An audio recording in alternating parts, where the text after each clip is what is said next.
Thank you. Ito ang may isa kong beef. Lutoon mo ang baboy, laktan mo ka mais. Hoy! Ang baboy!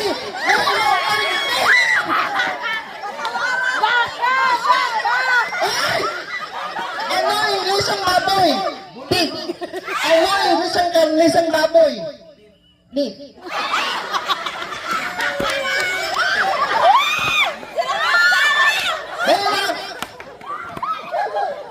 Hindi ko naman kasi nang strong niya kayo. Papa, tinagay ko itong grade 1 pag iniya. So, isa pa.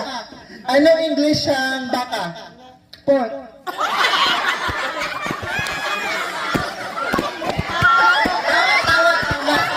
So, kung ang baka ibutang ko sa lata, ano pangalan niya? Biplop? Tama, kasi biplop din nga.